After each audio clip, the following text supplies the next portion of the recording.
to basically to I guess accommodate myself or what is this get you guys used to me, the Twitch audience, I guess, or the Twitch people.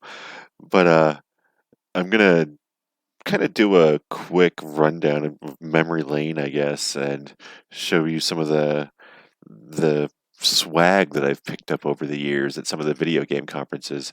Um, what I do basically, I'm a blogger and a ghostwriter and content creator, and so I basically have been working for a lot of different publishers for a long time now, and doing a lot of different parts of the gaming industry I've worked in, and so I do a lot. For example, I do a lot of product reviews. So what you're seeing here, these are the Audio Technica Open Air headset. If you've not seen these before, Audio Technica, these are honestly some of the best things. Like, check out they look huge, but they're so light. These are probably the lightest headphones that you could probably find, over the ear headphones.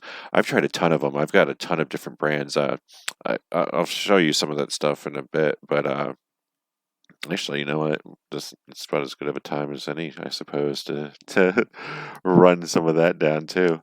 So some of the things I'm a blogger specifically. I kind of enjoy typing. I'm that kind of guy that likes to write those things for people.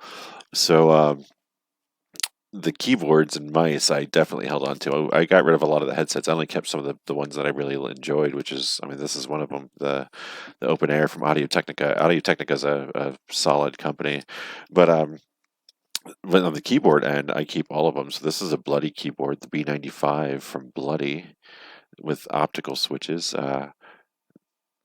If you're looking for it's a not a bad keyboard. This is one of the decent ones I've got. I've got their mouse right now. I'm still using it. The only reason I'm not actually using the keyboard all the way through, this is it's the orange, by the way, if you didn't see the orange tactile switch. So the only reason I'm not actually using the Bloody keyboard is because it's a left-handed keyboard. So it's kind of it's fantastic. The optical switch is kind of cool. But at the same time, it's not for me. I need the right-handed. I did use it for a while, but with the right-handed, with the left-handed 10 key for the numeric, it's kind of hard.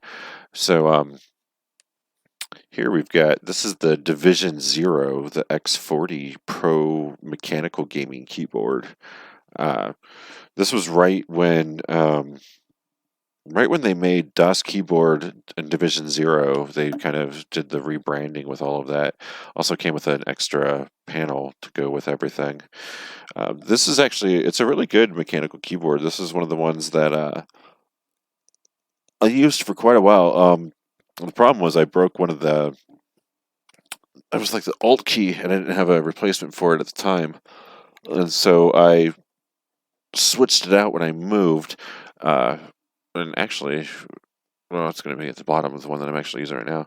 This one's this is more for Android. If you're into Android gaming, when I was a Android game reviewer, now I'm an editor more, doing more of the back end stuff with Hardcore Droid. But when I was doing a lot more of the games, the reviewing, this was this was fun to have around the Bluetooth keyboard and mouse. It's also really good for the PlayStation. You can connect to it, the PS4, when you want to use a keyboard and mouse. I'm really big on using the keyboard and mouse gaming over, even when it's console. I mean, I prefer the PC game, but when it's even with console, I'll use a keyboard and mouse. And this is the console, by the way, if you have not seen it. This is the Woodgrain PS4 from Toast. It's a laser cut wood. It's actually wood. It's not just the veneer. This is like a solid wood paneling that is laser cut, and you attach to the console all the way through. It's kind of here's the Toast logo on here. Oh yeah, I think I turned the autofocus off. But yeah, it's like a solid piece of wood. I love this. This is my PS4. But even this, I'll use a keyboard and mouse for whenever I can when I'm gaming. So then we've got this is the SteelSeries, the Apex M750 from SteelSeries. SteelSeries has actually some pretty good stuff. I've gone through a ton of their both of their low end and their high end gaming headphones. They're pretty good for what they are actually. Um, some of the better gaming headphones out there. There's some pretty good ones too from HP's Omen series. They're pretty good. All these ones actually, all of these that I'm showing you are actually very good. DOS keyboard and SteelSeries and I'm already forgetting whatever. Oh, Bloody. Yes, Bloody. Oh, Bloody is so good. I love Bloody's everything that Bloody does. Then we've got this is IOGEAR. This is the Hyver Pro. Um, IOGEAR is shoot. It's one of the solid state drive. I believe Kensington maybe, but one of the solid state drive companies. This is their one of their gaming accessory divisions. This is actually a really good keyboard, honestly, for an RGB mechanical keyboard. It's surprisingly good, actually, for what it is. It easily stands up with the SteelSeries and the Bloody. So what I'm using right now is the HyperX from the Alloy Elite. Sorry, from Alloy Elite from HyperX. And I've got the entire HyperX setup. I've got their giant gaming pad. I've got all sorts of stuff from them, and that's my preferred keyboard at the moment that I'm using. I blog more than I game, but I switched out here. Let me. I could probably pull it over there. Here, I switched out some of the keys so that it will fit. Oh yeah, it's gonna go. All right, so I here's the current keyboard that I'm using, but they come with a lot of replaceable keys. A lot of these do, but I switched these out right here to get the steel, that textured steel right there, aluminum metal texture for the WASD keys, and the non-textured for the 1, 2, 3, 4. It's great. This is a good keyboard, and I've got the mouse plugged into it also. I'm actually using the Bloody mouse, but I do have the HyperX keyboard and the mat, the gigantic mouse mat. This is the Select Elite vape pen. Usually I would use Dr. Dabber because I have the Dr. Dabber affiliate program. So if you do get a chance, go to drdabber.com, use the code PENNY15, that's PENNY, PENNY like the coin, and then 15, and you'll get a 15% off discount on your entire order. We're going to take a dab real quick.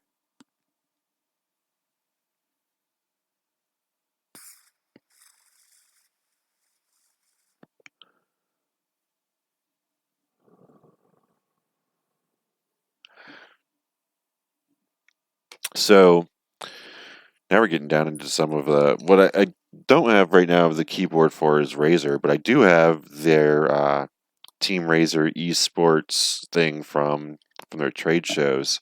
This is actually from CES from last year, and it comes with the key so that you can see the here for ASMR.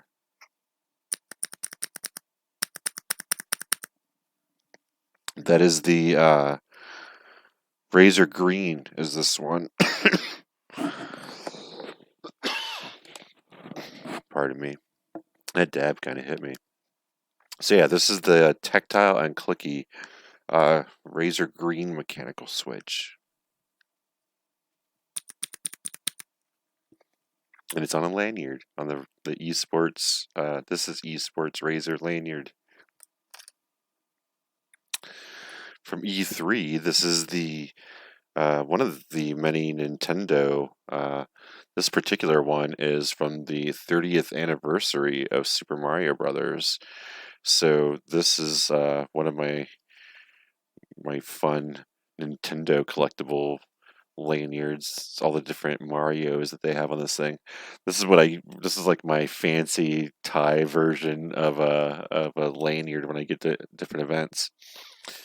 Um, Here's the Sony version. It's a little less.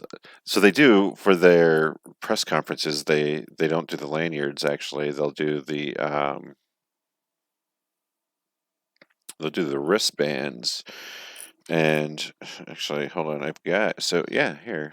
I've got the This is the EA wristband from the E3. I don't remember which E3 this is actually from, but this is the shitty one. EA usually has the crappy one, but Sony actually does a really good. Somewhere I've got it where it's got the dream or believe. I can't remember what their motto is. There's a couple of them I've got back there.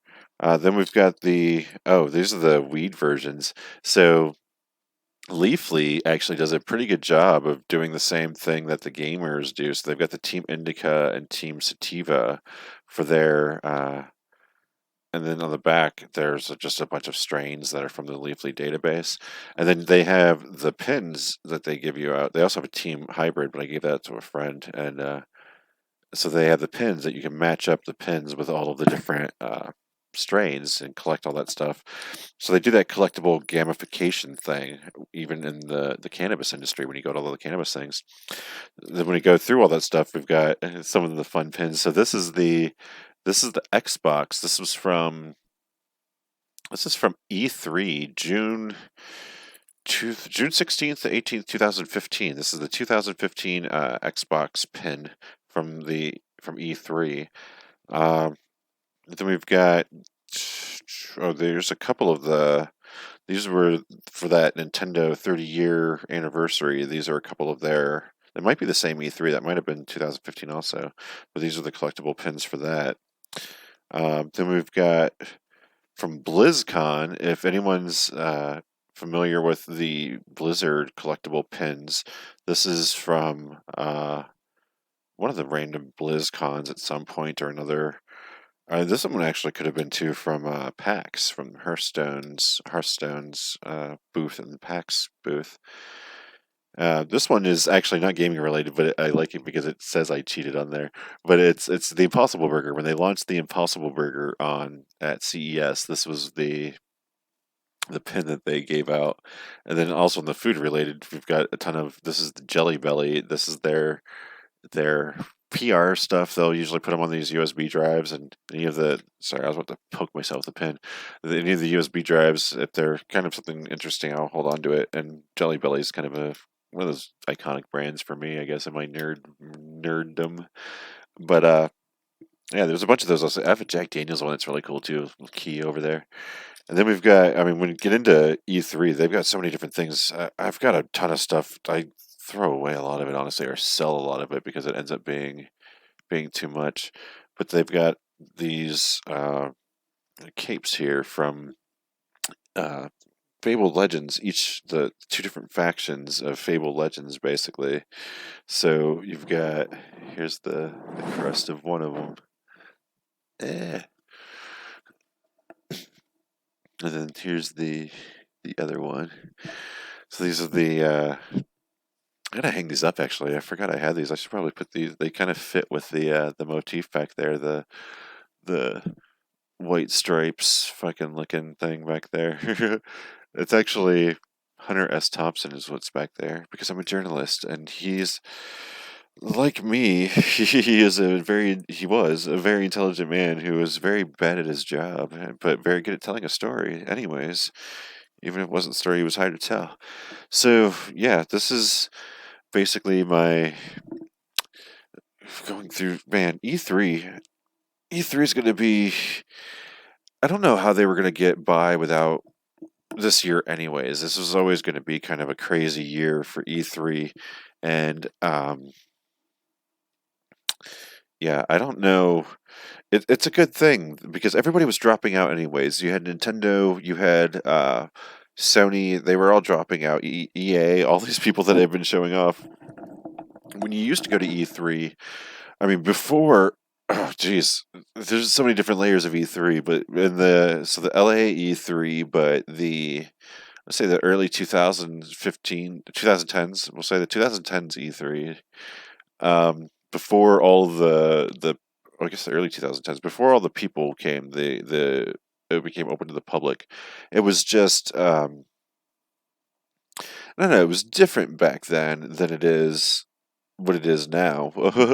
There was a lot of the entire LA Convention Center. That entire thing was all video games, and most of LA Live was rented out by the by the video game industry, and then most we'll say some of downtown LA was also rented out by other members. So when they say that they're not like actually attending E3, that doesn't really mean that they're not going to be in LA doing something. But of course, that was years past. This year, this summer, it's going to be a virtual thing, which is, I mean, what E3 already kind of was. They were already live streaming a lot of that stuff anyways. It was already kind of pointless to go there because everything was already being streamed.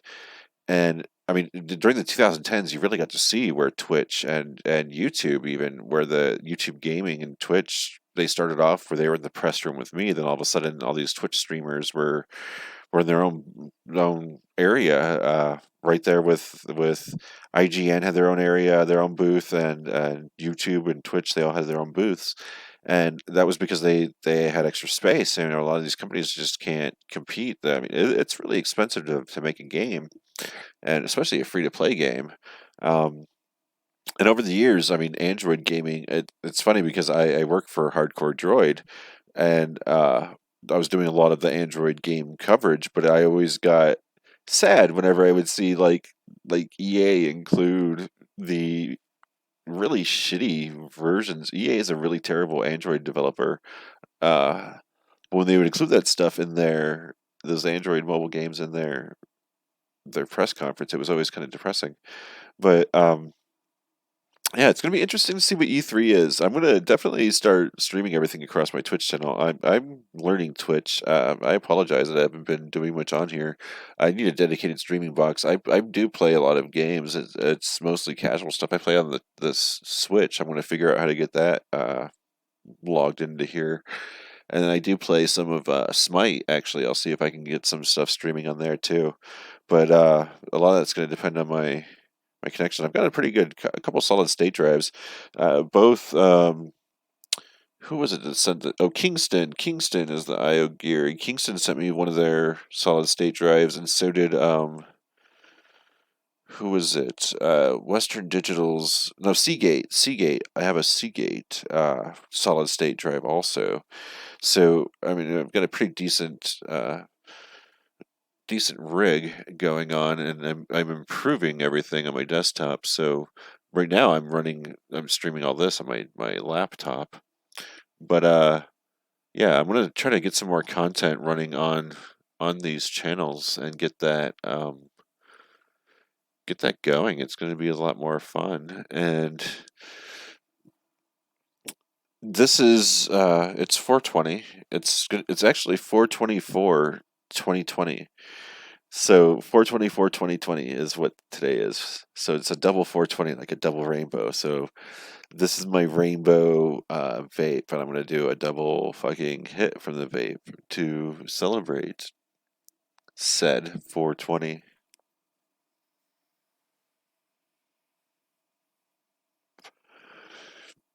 PAX was always the more fun of the